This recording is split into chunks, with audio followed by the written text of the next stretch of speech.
All right. Good good evening, everyone. Welcome to the Tech Confab podcast once again. I'm your host, Joel Budu, and on this show, I'll be engaging with other experts in the tech industry on trending topics in artificial intelligence, science, innovation, and more. So welcome to today's show. And today the topic is going to be what everyone needs to know about artificial intelligence. And I'm going to have a guest on the show tonight. It's going to be an exciting one. So, guys, stay tuned and let's make sure that we are interactive today as usual.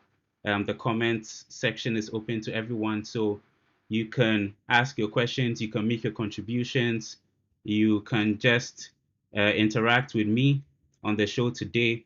My guest is holding on the line, and he'll be joining us very, very soon. He goes by the name Derek Kweku, and he is one of the key members in the AI Society or the AI community in Ghana. And he also is a consulting data scientist at Impact Tactics here in Ghana. So, guys, if you're on the stream, make sure you share the link with your friends. You can share the link on WhatsApp. If you're watching on Facebook, you can just click on the share button. On YouTube, you can just share the link as well. We also streaming live on Periscope.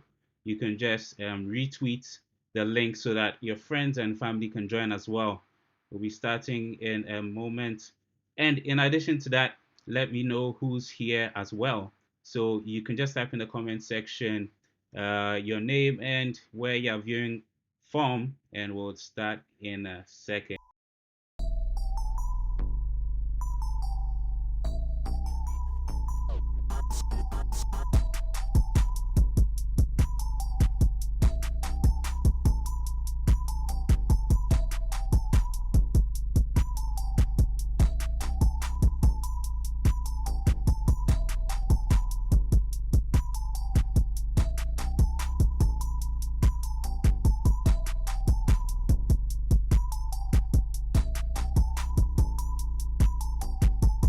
All right, Derek, hello, and Hi, Joel. welcome to the podcast. I thank you very much for the time, and it's nice to meet you here, and I'm very grateful for this opportunity. Wonderful, wonderful. This is actually the first time that we are having a face-to-face interaction. We met on social media in the AI community quite recently, and yeah. So Derek, if you may, can you just introduce yourself to our viewers so that they get to know who you are?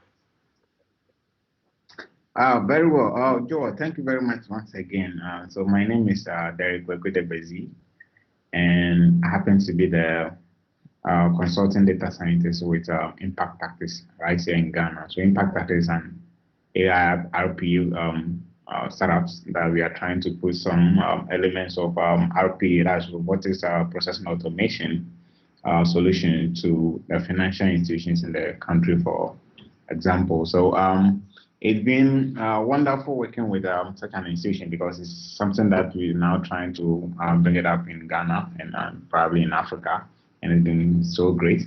I recently completed here in University master in business administration, and I specialize in information systems.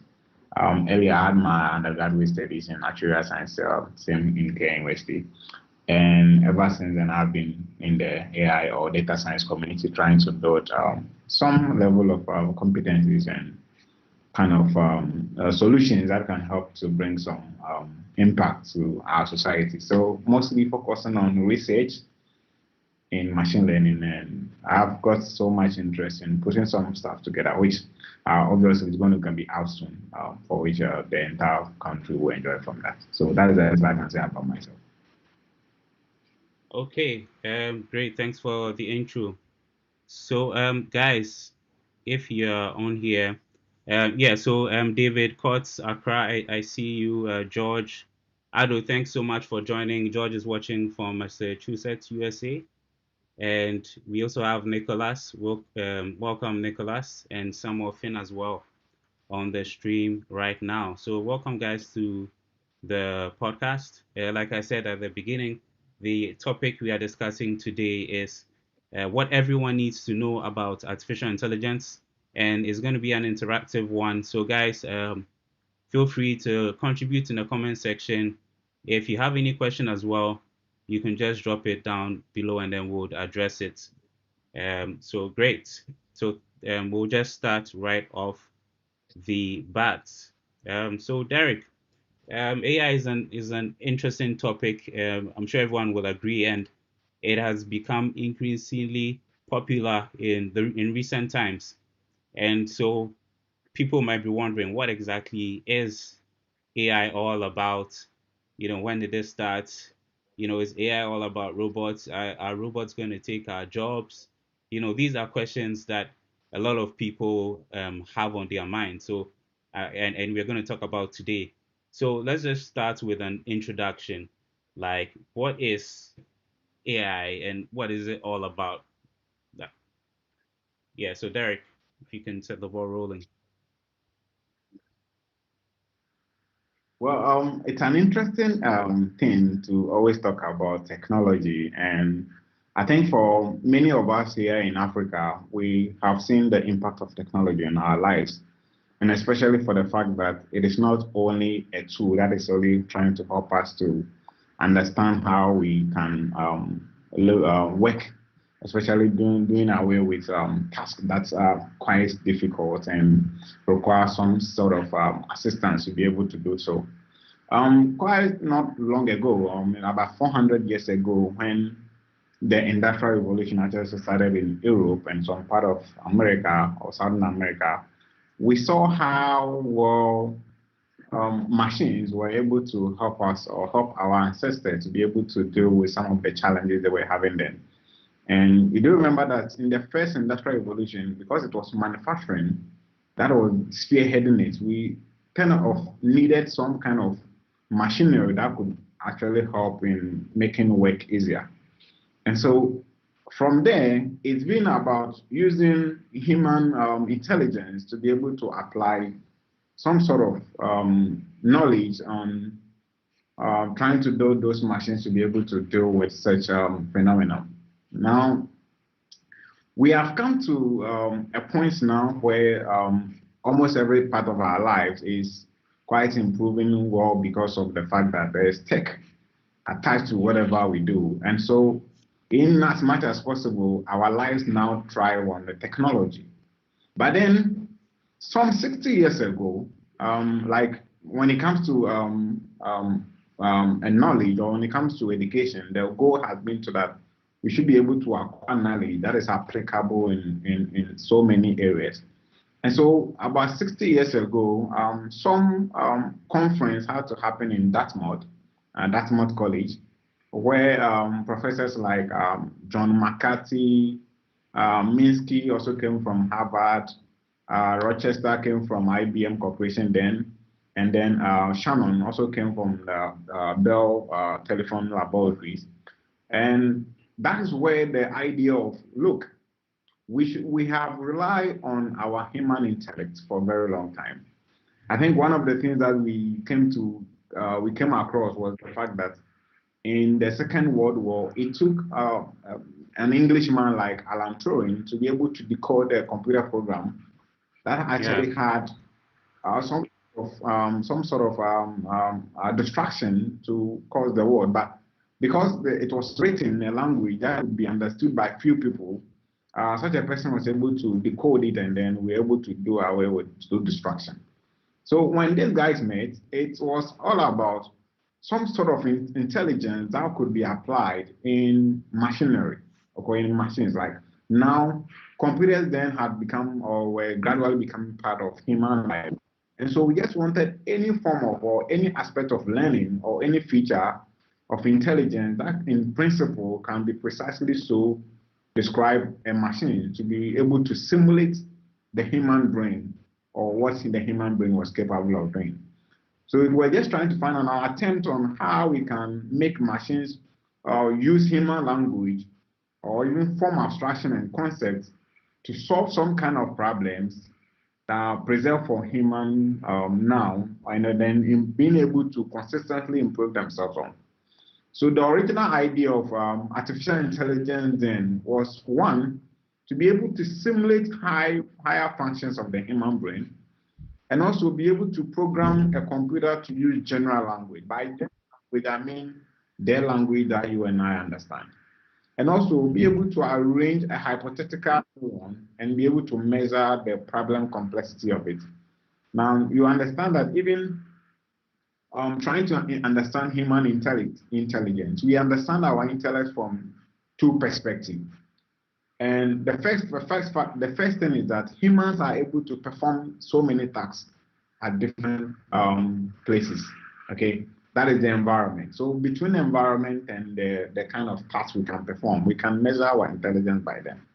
And so if the concept of the machine being able to move beyond what it can do then, as in you just program it to give you a certain output, and then that is what it gives you, that would have limited the ideal idea of bringing machines that can simulate the human brain and be able to do so with it.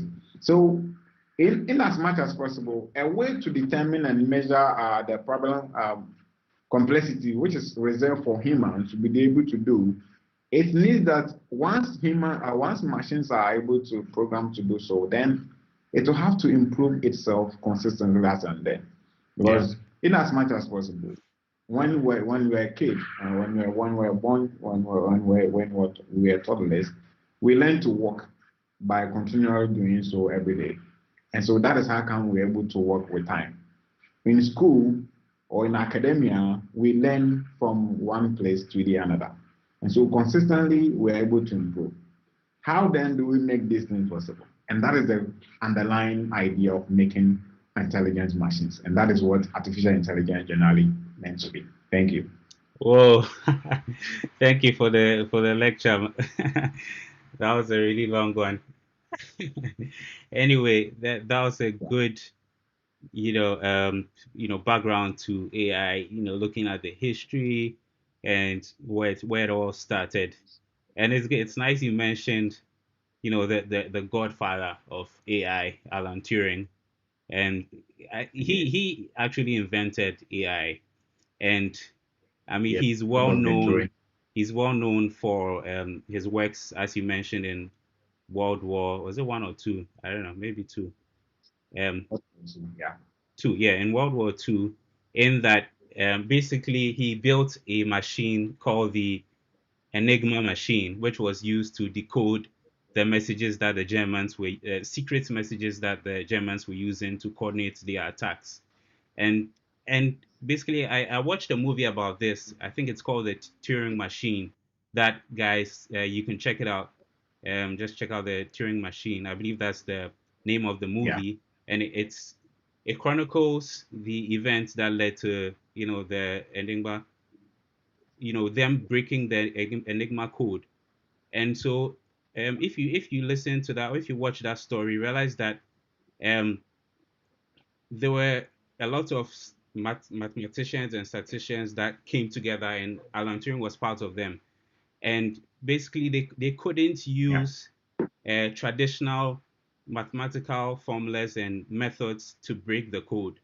Alan Turing basically had to invent a computer, and that's where computers actually started. He had to actually invent a machine that could programmatically break the German code.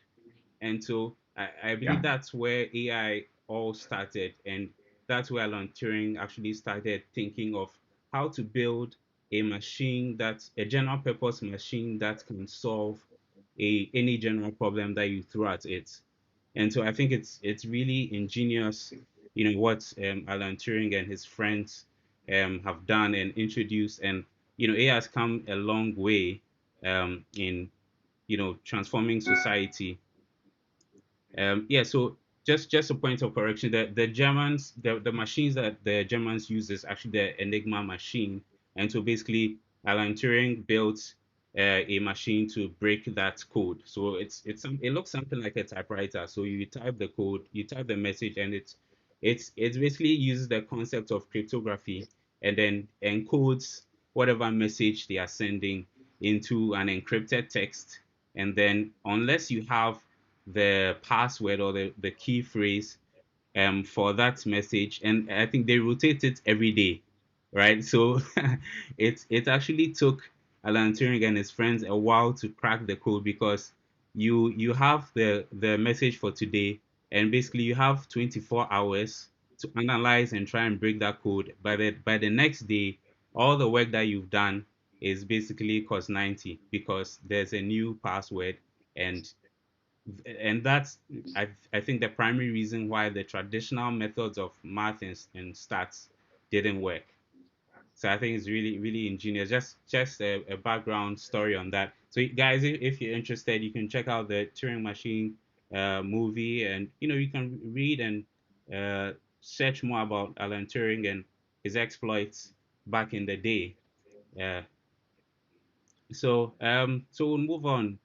And guys, remember, if you have any question or something you're not clear about, feel free to leave your question in the comment section, and we'll talk about it. All right.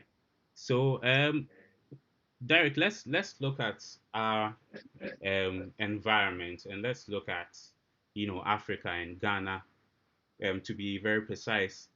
We know we haven't advanced so much in terms of artificial intelligence, and so we would want to explore, like, how important is it for we as Ghanaians or we as Africans to quickly adopt AI today?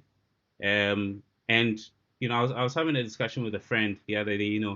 We actually haven't fully explored traditional mechanization and automation and IT services to the fullest. So should we really be researching or exploring into AI or into the fourth industrial revolution right now? What do you think about that? Okay, Joe, that part of the conversation, I think, needs a lot of time for us to discuss it. For sure. Earlier today, I was having a conversation with somebody on the fact that we could start from building some data pipelines that will help us to truly understand the scope from which we are coming from. But then, let's quickly look at this. Somewhere in May, we are in May, so 3 years ago, in May Yeah. 2017, the Economist, and that Danish newspaper, actually reported that the world's most valuable resource is no longer oil, but data. And Yeah. the data, which is the core input of the fourth industrial revolution, is recognized as a raw material such as petroleum, and it's become a source of competition that overwhelms the existing production factors such as labor and then capital. And what this means is that the success of the fourth industrial revolution actually depends on the formation of a high quality data market, the acquisition of advancement in artificial intelligence, which we are discussing now, and the systematic ecosystem of them. So, in as much as possible, data has become the centralized point of making advancement in artificial intelligence. What have we got into?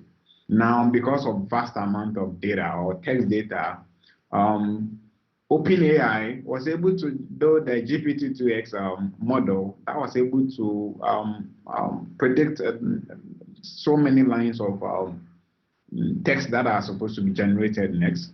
Mm-hmm. Google also recently built Mina chatbot that was doing much more better than what other chatbots could do, because most chatbot has been just trying to be a retriever kind of thing. You just program it, you give it you ask a question, and then it gives you an answer. But we want to get to that point where we can build a generative kind of a chatbot.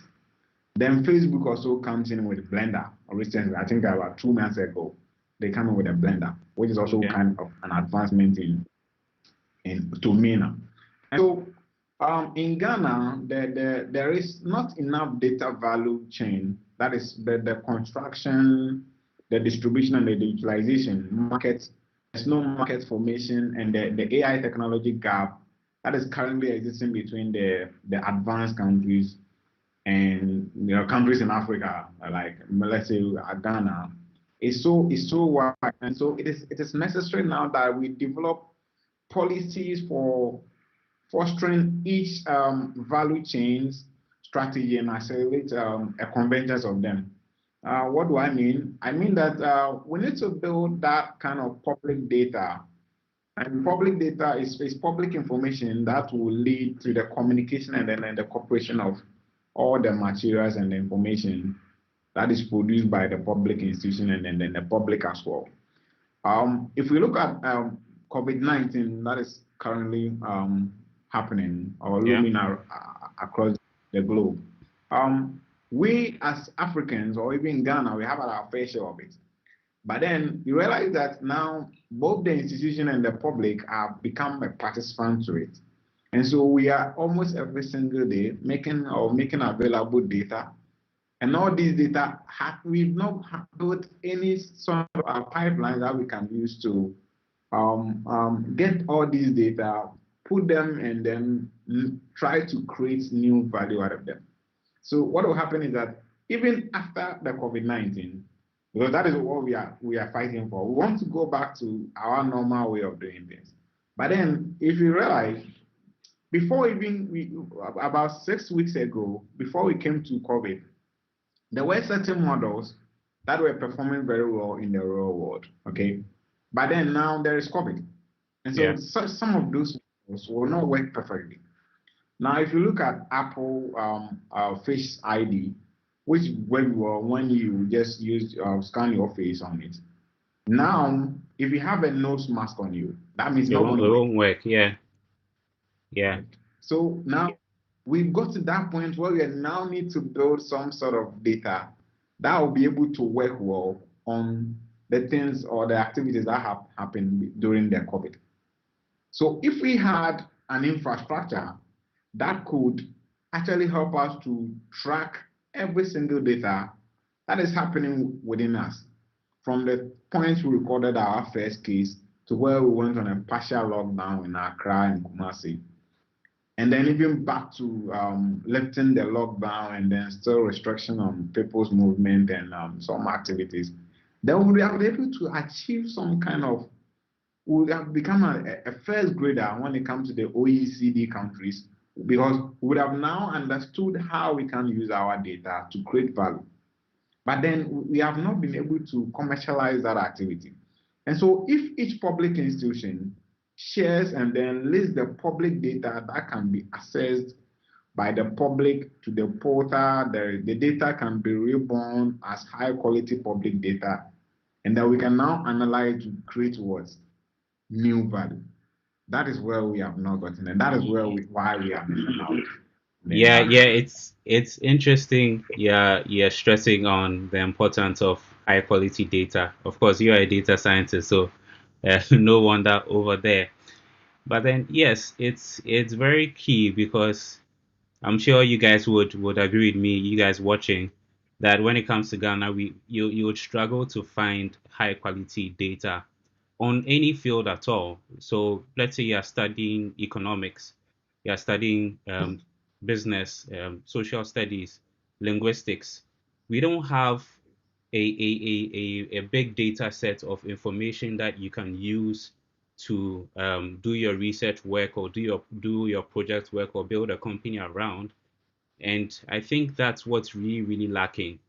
Because trust me, when you go to China or you go to the US, they have data sets spanning, from the 1990s or even before. They have data sets spanning 50 years, 100 years. And with that richness of data, you can use those data sets to build models and to gain insights on the future. And so, from like what I'm getting from what you shared is, we as Africans or Ghanaians need to be able to build that solid foundation in terms of building rich data sets to enable emerging technologies like AI, like data science and analytics to really thrive in this age that we are entering in. That's correct, right? Yeah, that is right.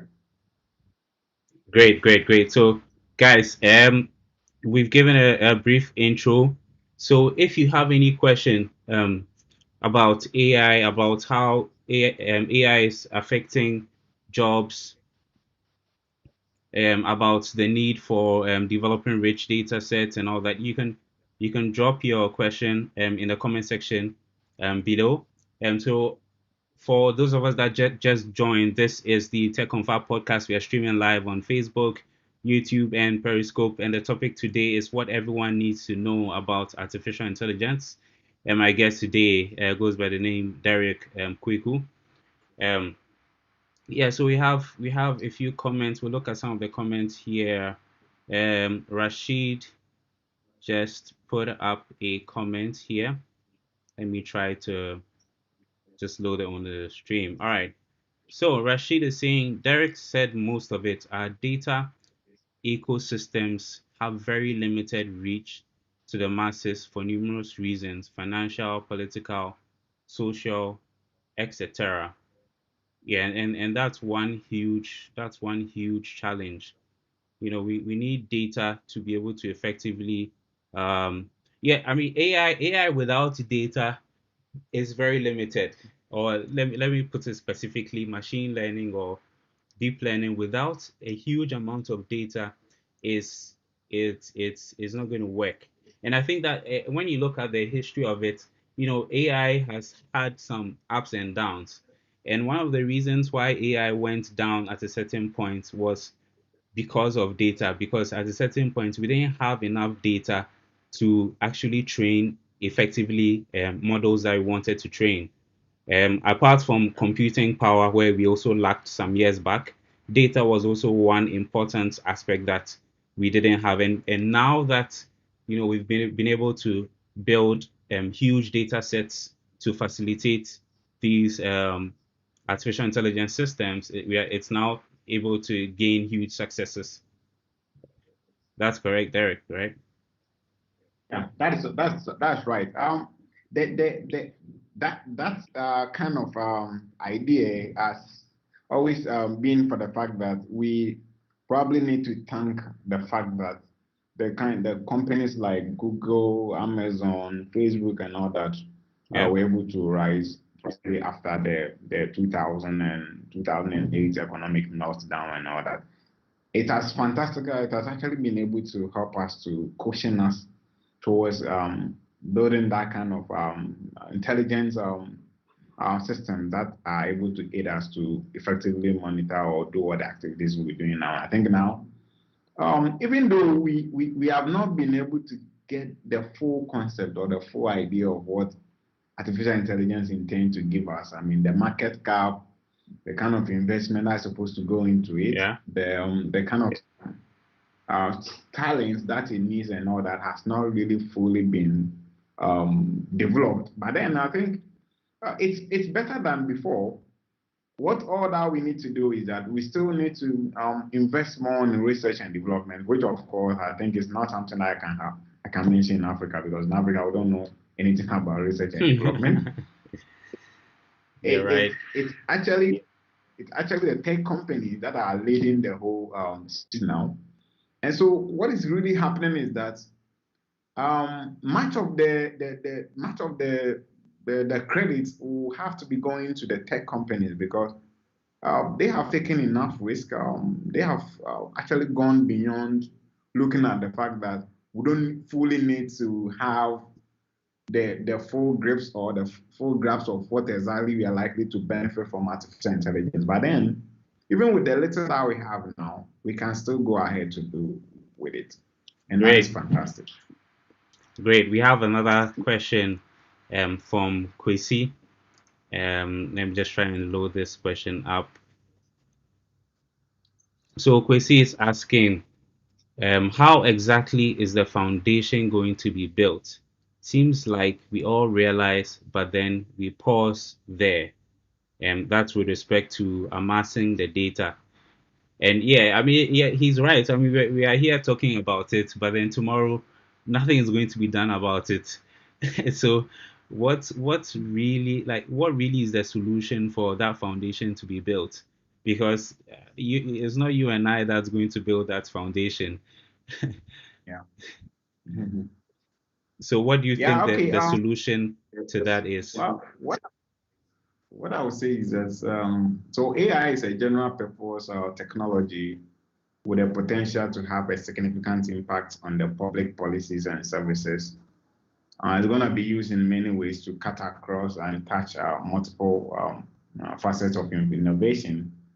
But then a key purpose is that the public sector is so much needed here to collaborate and first improve on our laws and policies, because I think that one thing that is actually impeding our effort to develop the data concept is the fact that our existing laws do not allow certain things to be done.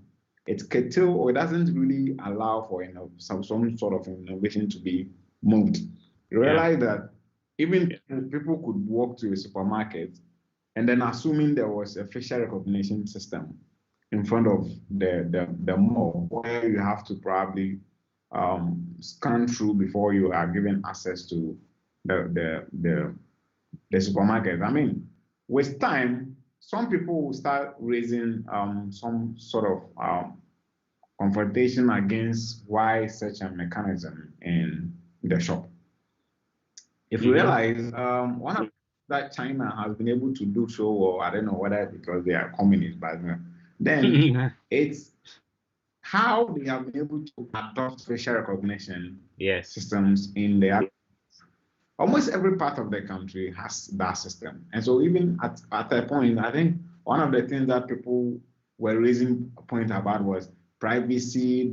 Those yes, privacy is kind of a thing. Like it's something that we can do our way discussing. But then one of the things that we also need to be looking at is it gets to points where we need to probably compromise and then come to a point where we realize that the things that we are doing should be able to help all of us. So after all, wherever we are, we just have to come to that point. I mean, one of the things I learned, one of the reasons why I studied MIS was because I wanted to understand the socio-technical part of anything IT. And so we look at it from the behavioral point and look at it from the technical point. What are the people saying about it? And what is the technology also saying? Let's come to points where two of us can agree and then have some consensus built. And so one of the things is that to be able to deliver that thing, to be able to maintain the public confidence and the resources and the structure for the civil servant or everybody in the country to be able to perform is that the government will obviously become the main stakeholder. I'm not mentioning government. I'm not interested in whatever the government do, but one of the key areas in Africa is that the government is the biggest spender, whether Yeah. we like it or not. The government is the bigger financier or the director, the main direct investor. The government can serve as a smart buyer and a co-developer as well. The government is also the main regulator of every law in the country, or even make their laws. So once we have the public sector in here, then AI could possibly have a very good social impact on us. But then we need those policies, and we need a better policy. We need a better delivery system that will help us or enhance our chances of being able to develop the data part of the ecosystem that we are building. I think one of the things I mentioned to my friend this morning was that in as much as possible, we tend to leave the very foundation and then move towards what system we are building. So people run through the programs, the accelerator programs, they get all the good ideas, bring them up, but then they still have to go back and look at where they can get the data to build whatever model they want to build to be able to achieve that kind of results they want. That is where we are getting them wrong. So let's get the basic right. Like he mentioned, we will talk about it today and leave. But then once it becomes an agreement that okay, this is the innovation we are driving towards. And we have still got about some few people in public policy or decision-making authority who understand how we can use those technology and leverage on them very well, then we'll be able to go from that. Nice one. Nice one there. We have a few more questions from the comments section. Um, front office. Okay, Sledge. Sledge has a question here. He's asking, how can we use AI to improve the educational system in Ghana, and what kind of data do we need for this sector? So he's asking about using AI to improve the educational system in Ghana and the data we need for the educational sector. Okay. Well, I think that every AI project automatically start from the data point. Like it's the same point that it's all start from the data. Okay. And this is specifically true of maybe any machine learning project that we are building, where the objective is that we want to learn from the data. Yeah, However, not all data could be involved, and then we always need to take steps to ensure that the data used for AI project is accurate, is reliable, and appropriate for the task at hand. The first thing is that with the data, we got an idea about the data, we got an idea about what problem we want to solve and what we really want to use it for. So collecting and generating the data, we can be looking at public data, we can be looking at sensory data, we can be requesting data from all points. And then we look at how we can store, secure, and then process those data. From then, we can look at how we can share, create, and then publish those data. And then you use and reuse it. Now, you do have to remember that for every single thing that we do in education, it's based on what the idea has been about. Okay, yeah, it, it's human learning. We want to know how we can learn and want to understand how we can use a technology to assist in doing so. So we need to first understand what user cases are available. Okay, what exactly do we want to do? AI in education, for his point of view, probably is a tertiary education student who probably want to know how well he can learn very well using AI technology. So okay, let me build you a bot that can assist you to learn very well. Now, the bots generally, we're looking at what particular issues you have and what you want the bot to be used for in dealing with what challenge that you have. I mm-hmm. think at the end of the day, what really matters is that, like I said, it is about what do you want to do. Because one thing about building an AI model or AI system, it's not just about the fancy part of it. But like I mentioned, it's the user case that really matters. So we're looking at what problem we have there because we need to first understand the problem from the technical point of view and then from the usability point of view. So if you're able to understand it from there, then we are looking at how we can build the the what we call the value out of it, the value proposition. So if you understand the value proposition, we can now proceed to look at how we can collect so much data on it and use it to build those models. So um, it's about the user case. I mean, it's just like generally like whichever area of application that we are looking at using AI for. Okay, I have the technology, I can do all things with it, but then what do you want me to do for you? Okay, so you first have to be able to explain from the point of the layman or the businessman. I want to do A, B, C, D. Okay, this is what we can do with it because we have been able to identify all those user cases, and now we have come to the point of your problem definition. That is what we need to do. All right. Great. I have a few more questions. Very interesting questions for that matter. And so I think we will look at these questions within the next few, maybe 10 to 20 minutes, and we'll close for today. Um, let's see. So Echo Brew Sam is asking a very interesting question. So he's saying that how can we use AI to improve healthcare in Ghana? in view of the fact that quite a number of hospitals have digitized data readily available. And yeah, so that's really an interesting point to make because I mean the hospitals collect a lot of data. And one question that I might want to ask is if that data is digitized, because I know, most hospitals are still using the okay, I don't know of the situation right now. Probably a lot of them are digitizing right now. But then if Yeah. that information is digitized, and of course we also have information in terms of images from X-rays, from CT scans, and all that. That's a really interesting area for AI development because you have rich information, especially when it comes to the images. You have very rich information, and it can be used in areas like that are simple classification tasks where you would want to classify. Let's take COVID-19 as an example. Let's say, given you have the X-ray scan of a COVID-19 patient, a suspect COVID-19 patient, you would want to use the X-ray to find out whether he's actually positive or not. And this, and the thing is that you'd want to differentiate that from, let's say, a pneumonia case or some other respiratory tract infection.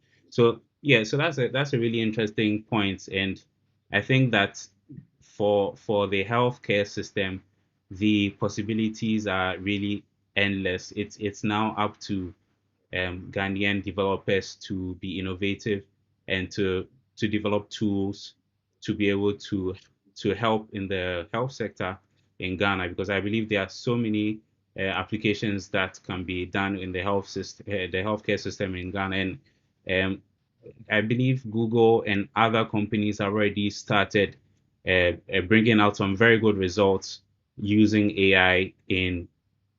I think that the very good example is in detecting early detection of diseases like cataract in the eye. So let's say you have images of, I can't go into details, but you have images of the cornea or the retina, whatever. You have that image there, and then the AI is able to predict with a certain measure of accuracy whether or not that person has the given disease. And they realized that the speed at which the AI was able to do the prediction was even faster and more accurate than the specialists themselves. So that's a really interesting area that I believe more Ghanaians should go into. Any more thoughts on that, Derek? Well, I think that like you have mentioned but one other thing that so as part of a plan that we actually developed for the country at a point, we wanted something like first, well, we could be building a medical chatbot, like an AI doctor who can Mm-hmm. answer everything throughout medical big data and then support the doctors, let me say, diagnosis and treatment. So for that one, we just need a network. We need the AI part, and we probably need some bit of software, the software inputs to be able to look at that. But then the AI doctors is kind of a database of the various medical data ranging from diagnostic information, Yeah. medical image, the genome information, life pattern, and etc. So Mm-hmm. we're able to analyze, able to predict and then diagnose and treat diseases, supporting services as well. But then what will happen is that we are first going to do what we call the precision medical hospital information system to be developed for the first time Okay. in Ghana based on cloud, and then to provide that kind of the Ghanaian style precision medical service. And at the end of the day, what we are expecting is that it should be able to help us reduce the medical expenses of the general public, right? That is just one big area that we're looking at doing for the medical field. And as you mentioned, the data for those points is really available. But Okay. what then needs to be done now is how to put them together and then be able to make it useful. I think one thing that's always we also need to be looking at is that most of these things require a lot of funding or Yeah. resources. And so if you don't have enough resources to be able to build them up, you probably have to just leave it for some time. And one other area is also looking at the talents to be able to put this together. I think it's you and I will agree that in the AI scope, they have a few talents here. I think when it comes to talent, we are not talking about enthusiasts. We are really talking about Yeah, people people who that can really actually do their work. do something and bring some credible results out of that. Yeah, 100% That correct. is Uh, exactly that is what we are looking at. yeah, We have to we still have a lot of work to do. I think you and I have already started something like that, the AI community, where we are now trying to precisely. bring people's interest in people's minds to the fact that you can acquire some skills to be able to work very well in this point. Well, I mean, it's so nice talking about them. Yeah, the ideas really work around us and all that, but then it gets to a point where you are looking at who are the men to be able to help us to go ahead with this? And it's not one man task. It's not something that one person can do. I mean, all the innovations that we see at Google, we see at Facebook and Amazon, they are big giants behind it. And these are people who are already available to be able to help us. So in the medical field, it's just like any other area. So many things to do with it, but then little commitment to be able to go ahead with it. That's all. Yeah, it's great you touch on that topic. So, Derek and I are part of the Artificial Intelligence Association of Ghana. We are now, putting things together to set it up really formally.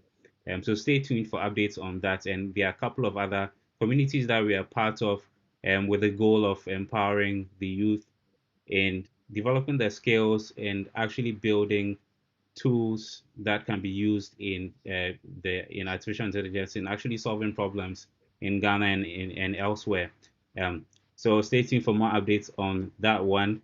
We have a question here um, from Rashid once again, and I'll try to put it up on the screen again. So Rashid is asking, so Derek, from the social perspective within MIS, can we link the development of AI to a nation's willingness to let accountability and competence be the drivers in their economy or systems? I hope you understand this one. Okay, I understand. I think that it is an important area that we always try to talk about with AI. I think the key issues that people keep mentioning is about the data regulatory and then the privacy governance part of it. And like I mentioned, the legal system improvement so that we can promote intelligent information service, the revision of maybe the Personal Information Protection Act that's already in the country, which included the definition, the processing, and then of safety measures for some kind of information that not supposed to be going out. But then AI ethics is expected to be a very key challenge in the future, and the ethical use of the data in AI and the dysfunctioning prevention. We are looking at points where we can come to a human-centered plan to prepare for an AI ethical policy. I think it has started in some countries, and the principal idea is that at the end of the day, we should have some kind of conversation where it is not just from the developer's point of view or from the those behind what the technology is really about point of view, but we are looking at what can we all collaborate to do. Okay, like whichever way, if there should be an AI policy or in Ghana, it's obvious that it is the parliament that will have to deliberate on what and what is supposed to be in there. At the end of the day, I can or we can prepare our document. They will have to now convert to a bill, and then they have to be discussing them in their chamber. And then they will take some out, they will agree, and then at the end of the day, they will come up with what we are supposed to use to regulate what we are doing. First of it all, the main or the brain behind AI is the data, right? And when it Yeah. comes to data, some countries are far, far, far ahead of others. Yeah. Even in some companies, they are ahead of others. So, assuming that we are supposed to have an AI policy that is central to all of us, and then America and Ghana will probably have the same AI policy, then you can look at the kind of disconnection you are trying to create here. We are likely to be losing why they will be gaining because they will have some sort of support to whatever they are doing. We will not be able to do so. Why? Because we are not really at the same point of development with them. And so at the end of the day, like you mentioned, we are looking at from our point, okay, what do we think that we should be doing with AI? As far as I'm concerned, we can never be as precise as what those countries and their companies or tech companies are doing with what to do with AI. We will have to try to be able to identify that few user cases that we have around and be able to develop structures within them for which it will help us to man and then develop our own point of our kind of challenges that we have here. And so, in as much as possible, it's still back to who are the decision makers in the country and what they think that we should have. It's not going to come from my point, because from our point of view, and I will tell you that we don't have property or short run on our roads because they are not they are cars that are very old and they cannot support the kind of technology that we have today. But we still have them, and we have them on our roads. So we have to still come down to the point of what their needs are, okay, and how we can help them to solve their needs, and then we can go from there. That is what I think we should do. Okay. Wonderful. So Daniel has a question here, and he's asking, does AI have more negative effects on human job markets?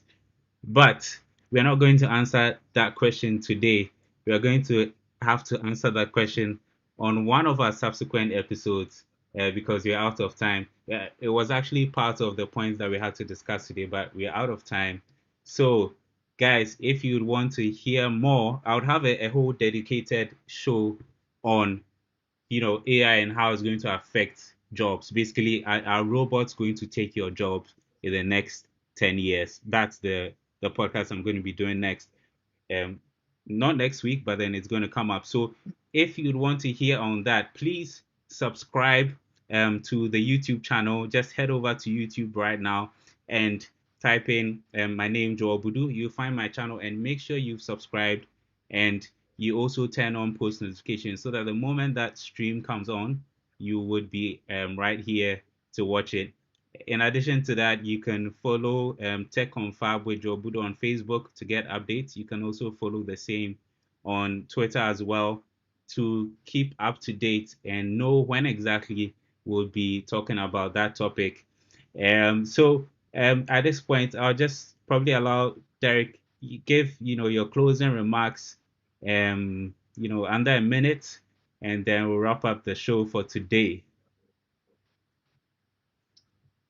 Okay, so what I would say is that at the end of the day, like I mentioned throughout the conversation, we shouldn't just be moved by what we see on the internet on what other countries will be doing, especially with AI. But then our problems are peculiar to us. Okay, in as much as we want to study in advanced countries and then acquire the knowledge, we still have a responsibility to make our country a better place. But then we still have to understand that when it comes to our people and the kind of people and the kind of challenges that we have here, it's quite different from where others are doing. And so when we see stuff that are being done somewhere, it's not something that we can still copy straight and then come and paste them here because it might not work. Also, definitely, I mean, it's definitely going to fail.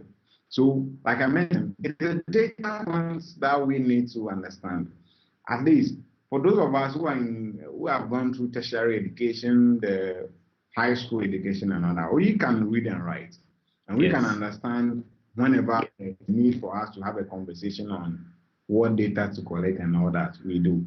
We can go to ShopRite, we can go to all the supermarket or Asbeth and buy all the goods there. But others can't do so because they can't access the kind of technology they use there. So at the end of the day, it's actually supposed to have lead this conversation about how we are going to handle our challenges. Because at the end of the day, whether automation will come and take our jobs, it is about what we are doing today and how well we are prepared to go far. I will leave you with this. Skill development is very important. Keep building your skills because this 21st century is very challenging. I think myself, I'm not even safe whether my data science job will be available to me by 10 years or whether it's going to be taken away by 30. I mean, it's something that I can't tell. But in as much as possible, to enhance the kind of experience that we want to have with technology, it is only one that we want to create additional revenue, we want to create new value that will help us to reduce current cost. And that is all we are doing. So stay safe and then be blessed. Thank you. All right, great. So, guys, the topic for today has been what everyone needs to know about artificial intelligence. If you just joined, you can head back on the replay. The replay will be available everywhere, basically on YouTube, on Periscope, on Facebook as well. So you can, in your spare time, just take your time and watch the episode once again. My guest for today has been Derek Kweku. I've conveniently avoided the last name over there, and he's a consulting data scientist at Impact Tactics. Um, and he's yeah. So Derek, thanks so much for joining today. It's been great having the discussion with you, and also thanks everyone as well for joining. So, Kweku, I guess I'll catch you uh, later. Thank you All very right, much for having bye. me. Bye. Yes, we have a question. Someone is asking about what it takes to pursue a career in AI. Trust me, that question and more is going to be answered in a subsequent episode. So make sure you're subscribed to my YouTube channel. Just head over to YouTube and type in Joel Budu. You'll find my YouTube channel, and make sure you're subscribed and also enable the notifications so that whenever the next stream starts, you would be notified. In addition to that, make sure you follow as well Tech Confab with Joel Budu on Facebook and Twitter as well. So guys, thanks so much for joining. I can see George Ado, you joined today. Echo Brew Sam, you asked the question about pursuing a career in AI. We'll answer that one in a subsequent episode for sure. Thanks so much for joining. Daniel Owusu, thanks so much for joining. Charlotte as well, and Emmanuel Kumi. Rashid, and everyone else who was able to join in today. So, um, don't forget to like as well. If you liked the content today, just hit the like button wherever you're watching me from. So if you didn't mention your name in the chat, just put your name in the chat section and where you are viewing from so that I know who joined the stream today. I would like to know who else was on today. Just drop your comments, your name and your location in the chat section below. So guys, Tech Confab with Joe Budu. I stream every Wednesday at 1900 hours. That's 7 p.m. Ghana time or GMT. I'll be seeing you guys again same time next week on the Tech Confab podcast. My name is Joe Budu. I'm an artificial intelligence engineer and tech enthusiast. I'll catch you guys next week. Thanks everyone for joining. Don't forget to subscribe, like, and share the video with your friends. Anyone that you think would benefit from this content, just share widely.